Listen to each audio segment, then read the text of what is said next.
to launch a missile, to cause death again, yes or no? I know what you're getting at, ma'am. Yes?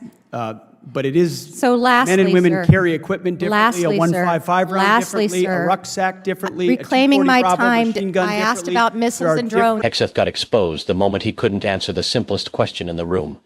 Can women be lethal in the military? Yes or no? Instead of saying the obvious, he dodged, hesitated, and tried to hide behind context. And that is exactly why Chrissy Houlihan's questioning hit so hard. She didn't need a long speech. She simply forced him to confront the reality of modern warfare. Women fly aircraft, launch missiles, operate drones, pull triggers, solve battlefield problems, and serve in roles that keep the entire military lethal. Hegseth wanted to reduce military strength to one outdated image of a man with a rifle. Houlihan exposed that view as narrow, weak, and dangerously disconnected from the military he claims to defend. Ms. Houlihan. Thank you, Mr. Chairman. Mr. Secretary, I've been looking forward very much to our time together. My name is Chrissy Houlihan. In addition to representing a part of Pennsylvania, the 6th District, I also am a veteran. I come from a family of veterans and service members, and it's very deeply personal to me, this conversation that we're having, as I know it is to you as well. Over the last several days, I've had the opportunity to watch a bit of the hearings that you have testified at this week, and I can see and know that you have quite a bit to say. But since I only have 5 minutes, I'm going to try and focus my time on a concept that you talk about very frequently, and that is lethality. By definition, lethality simply means being capable of causing death. Secretary Hegseth, I have a couple of clarifying questions that I'd like very much to get through. So in the interest of time and efficiency, I would ask just simply for a yes or no from you for the answers to these questions in advance, and I thank you. So given that definition of lethality, would it be fair to say that both men and women are, generally speaking, capable of causing death? It depends yes on the, or no, sir. Depends on the context. Yes or no. Yes or no. Are men and women capable of causing death? It depends on the context. Yes or no.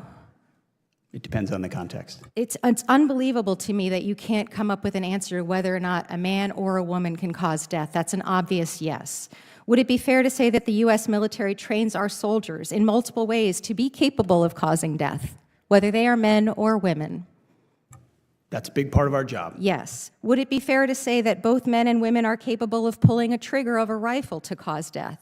Yes or no? Sure. And would it be fair to say that both men and women are capable of operating an unmanned combat drone or maybe pushing a button to launch a missile to cause death again? Yes or no? I know what you're getting at, ma'am. Yes? But it is So lastly, men and women sir, carry equipment differently, lastly, a 155 round lastly, differently, sir, a rucksack differently, reclaiming a 240 my Bravo time, machine gun I asked differently. about missiles There are and drones, different- sir. It is the gentlelady's Reclaiming my time. time. Men and Reclaiming women. my time, Ms. Pauls, sir. it is the gentlelady's time. Would it be fair, finally, to say that both men and women are capable of piloting a jet or a helicopter to combat people and to cause death as a consequence? A lot of wonderful Yes female pilots. or no? So while I agree with you that physical fitness, as you were mentioning, is a very strong and important component of lethality, the warfighter that you have written about in your books and talked about on various podcasts is but a very, very small piece of the overall lethality picture. In fact, we estimate only about 10% of our military personnel are directly involved in the kind of combat that you're referring to. Rather, 90%, that's the math, of our troops are doing other jobs that support and enable those 10%. So to put it simply, lethality cannot be measured solely by the damage that a 6'3", 225-pound Christian male with a rifle can do to the enemy anymore. Sure, I agree he's part of that solution, but it is an incomplete and at best very dangerous and very homogeneous description of that. Lethality is equal parts technical skills, tactical experience, cognitive problem solving, and physical fitness. It's not about one person, but it's about many. It's not about blue or red. It's not about liberal or conservative, Christian, Jewish, or agnostic. It's not about North and South. Here are some statements that you have said previously about women in service. This is 2024, sir, not when you were a 19-year-old. You have said that women are life givers, that dads push us to take risks, and that moms put the training wheels on our bikes, that we need moms, but not in the military. Secondly, you have said, I am straight up just saying we should not have women in combat roles. It hasn't made us more effective, and it hasn't made us more lethal. With what's left of my time, sir, I will say to you that women have served our country for 200 plus years in our militaries and in service and protection of our nation. They are watching you, what you do and what you say, and we deserve better from you. Women can and do serve with lethality today. We can and do all of the jobs that are required of us. Yes or no, do you believe military women should be in all roles in the military? Women have joined Yes our or military no, sir? in record numbers Should under this women administration. be in all roles in the military? Standards should be high and equal for Yes all or positions. no, sir? We agree. Should they Standards- be in all roles in So the military? my job is that yes 10% or no? stays as sharp as Reclaiming my possible. time. Standards should be high and equal. Reclaiming my time. Will you agree that women should be able to perform in all combat roles, assuming they meet the standards? Gentlelady's time's expired. It's all about standards. Before we move to Disappointing. What this exchange exposes is not just a bad answer from Pete Hegseth. It is a much deeper problem with the way he understands power, service, and modern warfare. The moment Chrissy Houlihan asked him a simple question, whether both men and women are capable of causing death in a military context, Hegseth should have been able to answer in 1 second. Yes. Well, obviously yes. But instead, he hesitated. He dodged. He said, it depends on the context. And that answer was not just weak. It was revealing. Because when a man who constantly talks about lethality cannot even admit that women can be lethal, the issue is not military standards. The issue is ideology. Houlihan did not walk into that hearing to play political theater.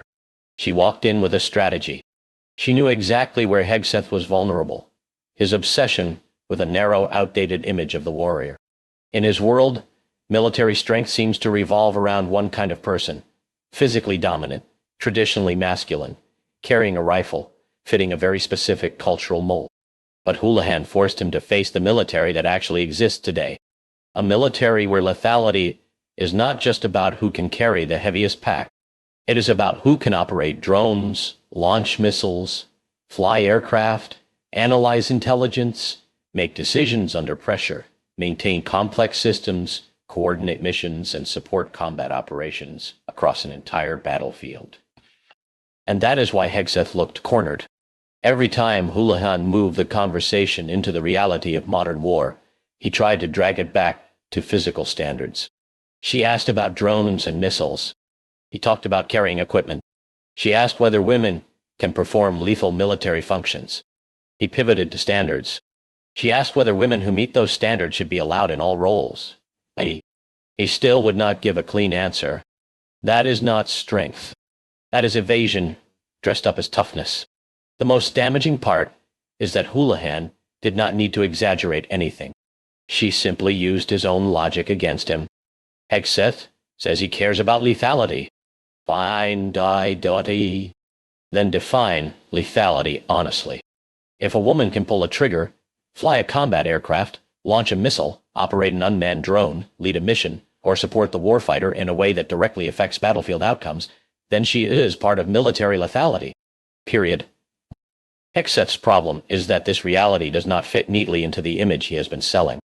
That image is not just outdated, it is dangerous. Because a defense leader who misunderstands the modern force risks weakening the very institution he claims to protect. The U.S. military does not function because of one type of soldier. It functions because of an entire ecosystem of people with different skills, different specialties, different responsibilities, and different forms of strength. Reducing that to a cultural fantasy about masculinity does not make the military stronger. It makes the conversation dumber. Houlihan's strongest point was that only a small portion of the force is directly involved in the kind of close combat Hegseth keeps emphasizing, while the overwhelming majority supports, enables, equips, informs, and protects those missions. That matters, because modern war is not won by slogans. It is won by logistics, technology, air power, intelligence, cyber capability, command structure, medical support, engineering, communications, and discipline. If Hegseth cannot recognize that, then his definition of lethality is not serious. It is branding. And then came the real moral indictment. Houlihan reminded him that women have served this country for more than 200 years. They are not theoretical. They are not political talking points. They are pilots, officers, veterans, analysts, medics, commanders, engineers, and service members who have earned their place through sacrifice and performance. So when Hegseth talks about women as if they are somehow outside the real military mission, he is not defending standards. He is insulting service. That is why his standards should be high and equal line felt so hollow. Nobody on that stage argued against standards. Houlihan was not asking for lower standards. She was asking whether women who meet the standards should be allowed to serve in every role. That is the key. And Hegseth kept refusing to answer directly, because a direct answer would expose the contradiction. If he says yes, then his past statements about women in combat collapse. If he says no, then he admits this is not really about standards at all. It is about exclusion. That is the trap Houlihan set, and Hegseth walked right into it. He wanted to sound like the defender of toughness, but he ended up looking afraid of a simple yes or no answer. He wanted to talk about lethality, but she showed that his version of lethality is incomplete. He wanted to present himself as serious about military readiness, but she exposed how much of his argument depends on a narrow cultural stereotype rather than the full reality of the armed forces. The bigger story here is not just that Hegseth dodged questions. The bigger story is that his worldview appears too small for the institution he is talking about. The military is bigger than his podcast sound bites. It is bigger than his culture war talking points. It is bigger than his image of who looks like a warrior. And when someone in his position cannot clearly say that qualified women deserve access to every role they are capable of performing, that is not leadership. That is prejudice hiding behind the language of standards. Chrissy Houlihan did not need to shout. She did not need to grandstand. She simply asked direct questions and let Hegseth's answers, or lack of answers, do the damage. And by the end of the exchange, the contrast was obvious. One person was talking about the real military, the real mission, and the real contributions of women in uniform. The other was trapped inside an outdated idea of what strength is supposed to look like. That is why this moment matters. Because if America is serious about military excellence, then the question should never be whether someone fits Pete Hegseth's narrow image of a warrior. The question should be whether they can meet the standard, perform the mission, and strengthen the force.